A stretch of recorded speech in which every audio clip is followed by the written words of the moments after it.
नमस्कार शेतकरी बंधूंनो.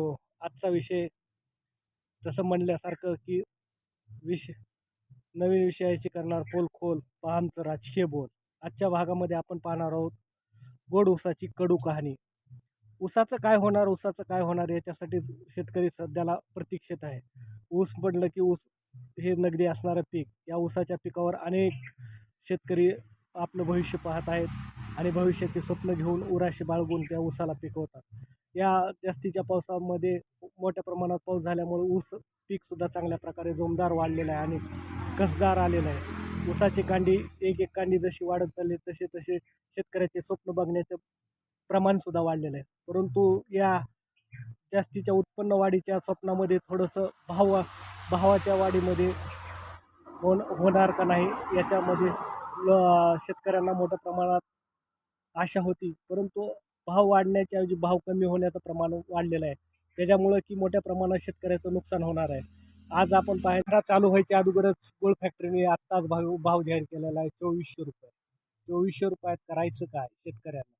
जे स्वप्न उराशी बाळगलेले लोकांची देणी पाणी आहेत, नवीन ऊस लागवड केलेली आहे आणि त्याचा खर्च आहे, इतर खर्च आहे, जास्तीचा पाऊस पडला आहे, ऊस खरडून गेलेला आहे, ते तर आहे. परंतु पर्याय काय करणार आहे शेतकरी? घरात तर ऊस ठेवू शकत नाही, त्याचं दुसरं गाळप करून तर काही करू शकत नाही.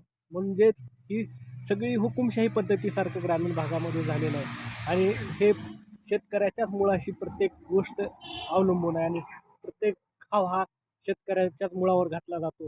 याच्यामुळं मोठ्या प्रमाणात कारखानदारांनी सुद्धा याच्यातून काढता अंग घेतलेला आहे.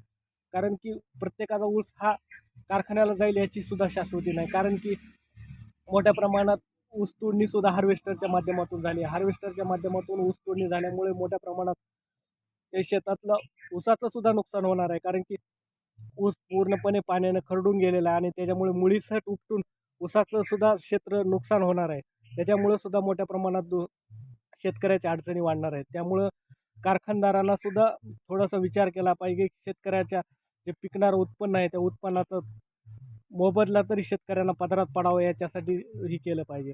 ऊस सध्याला तसं पाहिलं तर ऊसाचे भाव कमी करण्याचं कुठलंही कारण नाही. पण गुळ फॅक्टरीवाले तरी कारण सांगतात. पण साखर कारखानदारांनी सुद्धा भाव का कमी केला आहे याचं सुद्धा उत्तर देणं काळाची गरज आहे.